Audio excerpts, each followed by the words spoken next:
آیا تھا کہ سب سے پہلے ہم نیت کریں گے۔ نیت کرنا وضو میں سنت کریمہ ہے، اسی طرح نیت کے بغیر بھی وضو ہو سکتا ہے۔ فرق یہ ہوگا کہ اگر ہم نے بلا نیت کے وضو کیا تو ثواب نہیں ملے گا، اور نیت کے ساتھ کریں گے تو انشاءاللہ وضو کا ثواب بھی حاصل ہوگا۔ اس کے بعد بسم اللہ الرحمن الرحیم پڑھ کر وضو کا آغاز کرنا چاہیے، اور بسم اللہ والحمدللہ کہہ لیں تو بہت بہتر ہے۔ کہ ایک حدیث کریمہ میں یہ آیا ہے کہ جو بسم اللہ والحمدللہ کہہ کر وضو کرتا ہے تو جب تک اس کا وضو قائم رہتا ہے اس کے نام اعمال میں فرشتے نیکیاں لکھتے رہتے ہیں۔ اس کے بعد اونچی جگہ پر بیٹھ کر وضو کرنا سنت مستحبہ ہے، اور اس کی وجہ میں نے آپ کو بتائی تھی کہ وضو کے جو قطرات ٹپک رہے ہوتے ہیں، اعضاء وضو سے گر رہے ہوتے ہیں، ان میں چونکہ نجاست حکمیہ ہوتی ہے، یعنی یہ ہمارے بے وضو پن کو لے کر گر رہے ہوتے ہیں، اور یا پھر اگر جیسے ہم پہلے سے باوضو ہیں اور صرف ثواب کی نیت سے وضو پر وضو کر رہے ہیں تو یہ ہمارے گناہوں کی آلودگی کو لے کر گر رہے ہوتے ہیں، تو اس لیے مناسب نہیں ہے کہ یہ پانی کپڑوں پر گرے۔ اس لیے میں نے آپ کو طریقہ عرض کیا تھا کہ اگر ممکن ہو سکے تو تولیہ والا جو رومال ہے، کیونکہ جذب بہت اچھا کرتا ہے، اسے اپنے پاس رکھیں۔ جب آپ چہرہ دھو چکے ہیں تو ہلکا سا اتنا اس کو چہرے پر تولیہ کو لگا لیں کہ ٹپکنے والے قطرات اس میں جذب ہو جائیں، مکمل طریقہ ختم نہ کریں۔ اس طرح جب دونوں ہاتھ دھوئے تو ہاتھوں کو تھوڑا سطح کر لیں، تو پھر فائدہ یہ ہوگا جب آپ پیر دھوتے ہیں، جیسے بیٹھ کے بھی اگر پاؤں دھو رہے ہیں تو یقینی سی بات ہے چہرہ یہاں ہوتا ہے، تو ہوتا یہ ہے کہ اگر ہم پہلے چہرے سے ٹپکنے والے قطرات کو صاف نہیں کرتے ہیں یا روکنے کا اہتمام نہیں کرتے ہیں تو وہ سب کے سب کپڑوں پر گرتا ہے۔ تو اگرچہ یہ جو کپڑوں پر گر رہا ہے اس سے کپڑے ناپاک تو نہیں کہلائیں گے، کیونکہ یہ مائع مستعمل کہلاتا ہے، اور مائع مستعمل کا حکم میں نے آپ کو بتایا تھا کہ یہ ناپاک تو نہیں ہوتا، لیکن یہ گناہوں کی آلودگی لے کر نکل رہا ہے، گندگی کے ساتھ گر رہا ہے، تو اس لیے اس کا کپڑوں پر گرانا مکروہ تنزیہی ہوتا ہے۔ ہاں یہ ضرور ہے کہ فقہاء نے واضح طور پہ لکھا کہ اگر یہ وضو کے قطرات مسجد میں ٹپکائے جائیں تو مکروہ تحریمی ہے، یعنی حرام کے نزدیک ہیں، اس لیے کہ مسجد کو اس قسم کے پانی سے آلودہ کرنا شرعاً جائز نہیں ہے۔ ویسے بھی پانی نہیں گرانا چاہیے، لیکن یہ تو ہماری گناہوں کی گندگی سے آلودہ پانی ہے یا پھر ہماری نجاست حکمیہ کو لے کر گر رہا ہے، اس لیے مسجد میں یہ پانی نہ گرایا جائے، یہ بہت ہی بہتر ہے۔ اس لیے اگر گرے گا تو یہ مکروہ تحریمی ہے۔ تو اس سے ہمارے وہ بھائی بھی درس حاصل کریں کہ جو کبھی ملاحظہ کرتے ہیں کہ امام صاحب جماعت کروا رہے ہیں اور ان کو خوف یہ ہوتا ہے کہ اگر تھوڑی سی بھی دیر ہوئی تو شاید امام صاحب رکوع میں چلے جائیں گے، تو وہ جلدی جلدی وضو کر کے اور پھر بھاگتے ہیں مسجد کے فرش پر، اور ان کے داڑھی سے، ان کے چہرے سے یا ہاتھوں سے پانی ٹپک رہا ہوتا ہے اور مسجد کا فرش آلودہ ہو رہا ہوتا ہے۔ لیکن جماعت حاصل کرنے کا شوق اس گناہ کی راہ میں رکاوٹ نہیں بن پاتا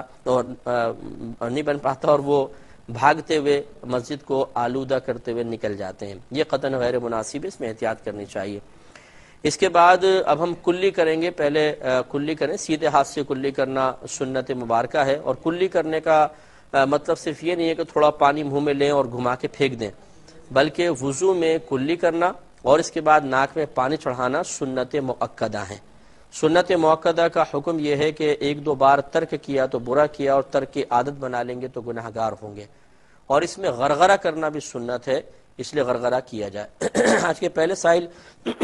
منتظر نے پہلے کال لیتے ہیں، پھر انشاءاللہ میں سلسلہ کلام جاری رکھنے کی کوشش کروں گا۔ السلام علیکم۔ یہ تو میں آپ کو بتا رہا تھا کہ وضو میں کلی کرنا اور ناک میں پانی چڑھانا دونوں سنت مؤکدہ ہیں،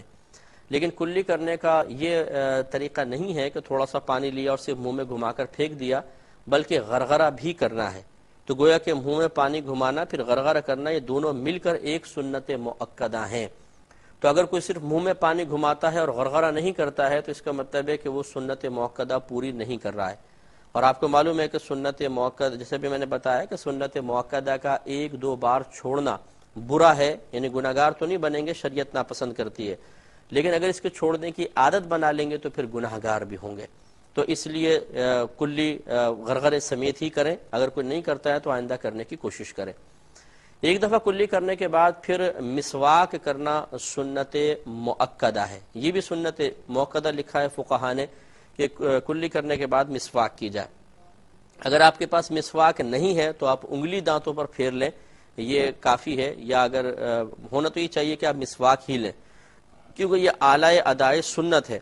تو اس کی جگہ یقیناً ٹوتھ برش نہیں لے سکتا ہے، لیکن بالفرض اگر کسی کے پاس مسواک نہیں ہے تو وہ ٹوتھ برش بھی کر سکتا ہے اور دانتوں پہ انگلیاں وغیرہ انگلی پھیر لے، لیکن ایک مسواک ضرور اپنے پاس لکڑی کی مسواک رکھیں، کہ یہ ہمارے نبی کریم صلی اللہ علیہ وسلم کی سنت مبارکہ ہے۔ تو اگر کوئی انگلی سے مل لے گا یا برش کر لے گا تو یاد رکھیں کہ یہاں دو سنتیں تھیں، ایک ہے دانتوں کو ملنا جس کو سواک کہتے ہیں، سواک مینس دانتوں کو ملنا، اور ایک اس دانتوں کو ملنے کے لیے لکڑی استعمال کرنا، یعنی لکڑی کی مسواک استعمال کرنا، دو سنتیں ہیں۔ تو لہذا اگر کوئی دانت صاف کر لیتا ہے یعنی انگلی کے ذریعے یا برش کے ذریعے تو ایک سنت تو پوری ہو گئی، لیکن دوسری سنت بھی پوری کرنی چاہیے۔ تو اس لیے بہتر یہ ہے کہ آپ اپنے گھر میں ایک مسواک لے کے رکھ لیں، جب وضو کرنے لگے تو تھوڑا سا دانتوں پہ پھیریں تاکہ نبی کریم صلی اللہ علیہ وسلم کی سنت مبارکہ ادا ہو سکے۔ کلام کا سلسلہ جاری رکھیں گے۔ مسواک کریں، پہلے آپ نے کلی کرنے کے بعد پھر مسواک کر لی۔ مسواک کا طریقہ ویسے یہ ہوتا ہے جیسے یہ لکڑی ہے، مثال کے طور پر 3 انگلیاں اوپر رکھیں، یہ جو چھوٹی انگلی ہے اس کے نیچے رکھیں، اور یہ انگوٹھا جو ہے اس کے برش کے پاس رکھیں، یہ پکڑنے کی حیت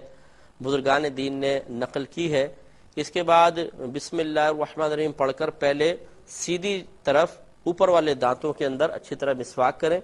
پھر الٹی جانب اوپر والے دانتوں میں، پھر نیچے سیدھی طرف، پھر اس طرف، پھر اس کو دھو لیں۔ یہ ایک گویا کا راؤنڈ پورا ہوا، اس طرح 2 مرتبہ مزید کر لیں، اور اس کے بعد پھر آپ نے ایک کلی پہلے کی تھی، پھر 2 کلی مزید کر لیں، کہ 1 مرتبہ کلی کرنا سنت مؤکدہ ہے، 3 مرتبہ کلی کرنا سنت غیر مؤکدہ ہے۔ تو اگر کوئی ایک دفعہ کلی کر کے غرغرہ کر لیتا ہے تو گویا کہ سنت مؤکدہ ادا ہو گئی، لیکن اس کو 2 مرتبہ مزید کلی کر لینی چاہیے۔ اس کے بعد 3 مرتبہ ناک میں پانی چڑھانا سنت ہے، 1 مرتبہ وہی سنت مؤکدہ ہے اور باقی 2 مرتبہ کرنا سنت غیر مؤکدہ ہے۔ اس میں لفظ جو استعمال ہوا ہے وہ ہے استنشاق۔ استنشاق کا مطلب ہوتا ہے کہ کسی چیز کو سونگھ کر ناک کے اندر چڑھانا۔ تو اس لفظ سے یہ ظاہر ہوتا ہے کہ جب مثال کے طور پر آپ ناک میں پانی چڑھانے لگے تو تھوڑا سا اس کو سونگھیں، اتنا نہیں کہ دماغ تک چڑھ جائے، لیکن اتنا ضرور ہے کہ جو نرم ہڈی ہے، یہ جو نرم بانسا ہوتا ہے، پھر اس کے بعد سخت ہڈی شروع ہوتی ہے، یہاں تک کم از کم پانی پہنچ جائے۔ بعض لوگ بس تھوڑا سا لے کے یوں ناک کے سرے کو ٹچ کرتے رہتے ہیں، بس اس سے زیادہ نہیں کرتے ہیں، یہ غلط طریقہ ہوتا ہے۔ ذرا بھر کر چلو، پھر اس کو قریب لا کے ذرا ناک سے سونگھیں، اتنا کہ کم از کم یہ نرم بانسے تک پہنچ جائے۔ اور الٹے ہاتھ کی چھوٹی انگلی سے اگر ناک کی میں کچھ ہے تو اس کی صفائی وغیرہ کر لیں۔ تو سیدھے ہاتھ سے پانی ڈالنا سنت ہے، الٹے ہاتھ سے ناک کی صفائی وغیرہ کرنا سنت کریمہ ہے۔ بعض لوگوں کو دیکھا ہے کہ وہ مطلب سنت کو نہیں سیکھتے ہیں، وہ اپنی عقل لڑانے کی کوشش کرتے ہیں، وہ بولتے ہیں ناک میں ناک جی صحیح مقام نہیں ہے تو سیدھے ہاتھ سے ناک میں پانی چڑھائیں، ہم الٹے ہاتھ سے چڑھائیں گے۔ یہ غلط طریقہ ہے۔ نبی کریم صلی اللہ علیہ وسلم نے جو طریقہ ارشاد فرمایا وہ یہی ہے کہ سیدھے ہاتھ سے ناک میں پانی چڑھائیں، الٹے ہاتھ سے اگر کوئی چیز ہے تو اس کو نکالیں۔ ایک مزید کالر ہمارے ساتھ ہیں۔ السلام علیکم۔ آپ کو جواب دیتے ہیں تو ہم آپ کو بتا رہے تھے کہ ناک میں 1 دفعہ پانی چڑھانا سنت مؤکدہ ہے، مزید 2 مرتبہ چڑھانا سنت غیر مؤکدہ ہے،